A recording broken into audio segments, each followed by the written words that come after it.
Andrew Murrell is an attorney and spokesperson for St. George. Thank you for being with us. Appreciate it. Well, this is getting a lot of attention. I'm reading about it everywhere. I know you've been very busy doing interviews. I think, first of all, I want to make clear, you say the city did not split away from Baton Rouge, but you incorporated a new city. What's the difference? Well, for the last 60, 70 years, our area in East Baton Rouge Parish has been an unincorporated area, meaning our tax dollars are taken from our area and put in the East Baton Rouge Parish General Fund.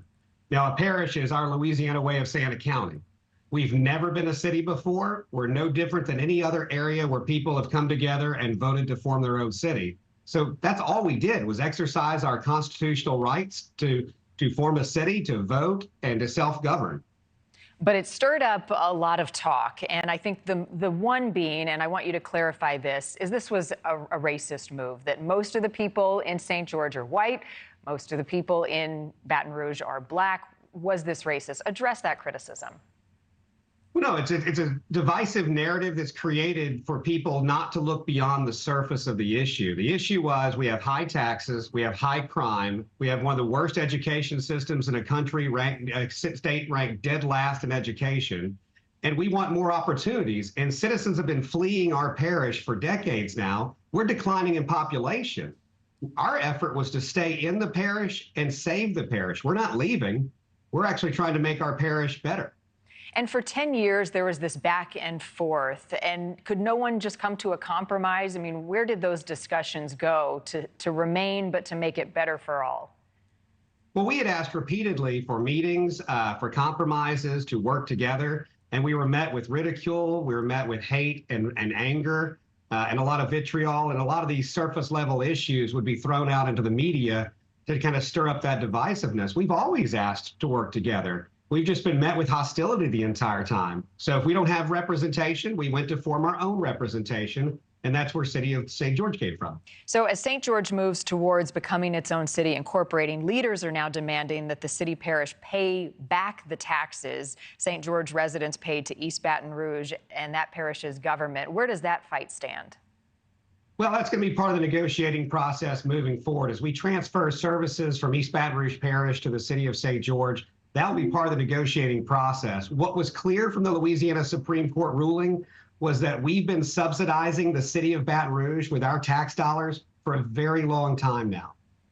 And creating a city, incorporating a city, there are some challenges to this. One, you guys have wanted a school in St. George for a long time, dating back 10 years. Where does that stand right now? And what are other things you need to become an incorporated city?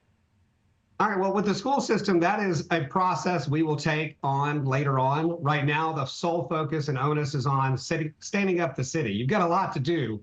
You know, while it is a challenge, it's also one of those amazing times in our history where we get to be a part of building a city from scratch, from the ground up. We can look at the mistakes that other cities make and look at some of the positives that newer cities are making and put those into our city and make sure that we do it right the first time. You know, it's hard to create a city that's 200 years old. We get a chance to create a city that's less than a week old. It's a shared burden, right, taking care of a community, and now Baton Rouge is left with a $53 million budget shortfall. Are there some hard feelings? Do folks feel a little bad that Baton Rouge is left in this situation because St. George incorporates? Well, that $53 million is another misnomer thrown out by the opposition. What they don't tell you is we're taking all of the expenses that used to run and operate the city of St. George with us. Again, as the Louisiana Supreme Court correctly noted, it's not $53 million we're taking. It's $53 million minus whatever the cost of our expenses would have been. So it's not just $53 million. It's a much smaller number than that. And the fact that there is a number that we'd be taking smaller than $53 million is another sign that St. George has been paying taxes into Baton Rouge for services we don't receive for a very long time. I'd be curious, Andrew, in a year or two, check back in with you and see the impact on the population there, as we've seen it change over the last 10 years. Come back and talk to us. It's an interesting topic, and I think other cities may be looking at what you all did for good, for right or wrong. Thank you for having me. I appreciate it. Appreciate it. Okay. Thank you for watching. Go to newsnationnow.com to find NewsNation on your television provider. And don't forget to click the red subscribe button below to get more of NewsNation's fact-driven, unbiased coverage.